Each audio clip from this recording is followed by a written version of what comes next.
Hello, it's me your സാമി. ദാ വന്നെത്തി മക്കളെ. അതേന്നെ, നമ്മുടെ Kozhikode Mananchira BEM girls higher secondary സ്കൂളിലെ കലോത്സവത്തിന്റെ പൊടിപൂരമാണ് ഇന്ന് തൊട്ട് അങ്ങോട്ട് 3 ദിവസം. ഞങ്ങൾ എല്ലാവരും പണിപ്പുരയിൽ തന്നെയാണ്. ഇവിടെ വേർതിരിവുകളൊന്നും ഇല്ലാതെ അരിയാനും നുറുക്കാനും വിളമ്പാനും കൊടുക്കാനും എല്ലാം നമ്മളെല്ലാവരും ഒരുപോലെ ഒരേ മനസ്സോടെയുണ്ട്.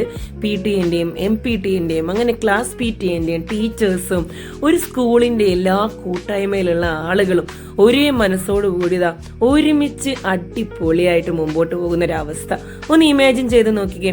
ഇപ്പൊ ഈ നാരങ്ങ പുഴിയുന്ന മനുഷ്യൻ ഒരു HM ആയിരുന്നു. കണ്ടാ പറയോ, രചനാസൊക്കെ ഇങ്ങനെ നാരങ്ങ പുഴിഞ്ഞുകൊണ്ടേയിരിക്കുന്നു.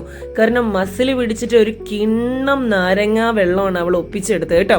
ഇതിനിടയ്ക്ക് കാർത്തിക ഈ ടിക്കറ്റിന്റെ കാര്യത്തിലും കൂപ്പണിന്റെ കാര്യത്തിലും ക്യാഷിന്റെ കാര്യത്തിലും ഒക്കെ കിട കോംപ്രമൈസ് ഇല്ലാതെ കട്ടക്ക് പൊരുതുന്നുണ്ട്. ഷാഹിത്ത് ഇടയ്ക്കിടയ്ക്ക് കൗണ്ടർ ചെക്ക് കയറാൻ വേണ്ടിയിട്ട് ശ്രമിക്കുന്നുണ്ടെങ്കിലും വിട്ടുകൊടുക്കുന്നില്ല. ഷാഹിത്തെ ഒരുപാട് സ്നാക്സും കാര്യങ്ങളൊക്കെ കൊണ്ടുവന്നിട്ടുണ്ടായിരുന്നു കേട്ടോ.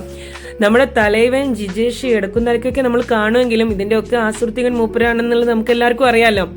നമ്മൾ ഇടവേളകൾ ഇതുപോലെ ഐസും സ്നാക്സും കാര്യങ്ങളൊക്കെ കഴിച്ചിട്ട് ആനന്ദകരമാക്കാൻ ശ്രമിക്കാറുണ്ട്. കാരണം മസിൽ പിടിച്ച് മറ്റുള്ളവരുടെ മുമ്പിൽ നമ്മൾ കുറെ പണിയെടുക്കുന്നുണ്ടെന്ന് കാണിച്ചാൽ മാത്രമല്ല, നമ്മളുള്ള സമയം എൻജോയ് ചെയ്യുന്നുണ്ട്. ഓരോ തട്ടലിനും മുട്ടലിനും അനുസരിച്ച് ഞങ്ങൾ ഡാൻസ് ചെയ്യുന്നുണ്ട്, ഭക്ഷണം കഴിക്കുന്നുണ്ട്, പാട്ട് പാടുന്നുണ്ട്, ഇടയ്ക്കിടയ്ക്കൊക്കെ കച്ചറി ഉണ്ടാക്കുന്നുണ്ട്. ഇതൊക്കെ തന്നെയല്ലേ ലൈഫ്. പക്ഷെ വളരെ ടയേർഡായിരുന്നു എങ്കിൽ പോലും നമ്മുടെ ജോലിയും നമ്മുടെ തിരക്കുകളും എല്ലാം മാറ്റിവെച്ച് ഇതേപോലെ വൈബായിട്ട് നിൽക്കാൻ പറ്റുന്ന ഒരു അവസ്ഥ. ഇതിനിടയ്ക്ക് രത്നേട്ടന്റെ വക മോണോ ആക്റ്റും കാര്യങ്ങളൊക്കെ ഉണ്ടായിരുന്നു. ജിജേഷാണെ തളർന്നിട്ട് ചിരിക്കാനും വയ്യ നിൽക്കാനും വയ്യ എന്നുള്ളൊരു അവസ്ഥയിലായിരുന്നു. ഉച്ചയ്ക്ക് ശേഷം ഞാൻ വന്ന കോലമാണ് ഈ കാണുന്നത്. ഇവർ വിചാരിക്കുന്നുണ്ടാവും എനിക്കെന്താ ഫാഷൻ പരേഡ് ആണോ എന്നുള്ളത്. പക്ഷെ എന്നെ അറിയുന്നവർക്കല്ലേ അറിയുള്ളൂ. എനിക്ക് ഇടക്കും നിൽക്കൊക്കെ ഡ്രസ്സൊക്കെ മാറി ഇങ്ങനെ ഒരുങ്ങി വന്നില്ലെങ്കിൽ ഒരു സമാധാനം കിട്ടില്ല എന്നുള്ളത്. ഇവിടുന്ന് നമ്മൾ നേരെ തൊട്ടടുത്തുള്ള സ്കൂളിലോട്ട് പോയിട്ടുണ്ടായിരുന്നു. അവിടെ എൻ്റെ സുഹൃത്ത് നമ്മുടെ സാജിദ് ഖാനെയും അങ്ങനെ നൗഷാദ് ഖാനെയും ഒക്കെ എനിക്ക് കാണാൻ പറ്റി. നിശ്ചലേട്ടൻ നിശ്ചലമായിരുന്നില്ല ഗൈസ്. ഇന്ന് വളരെ ആക്റ്റീവായിരുന്നു.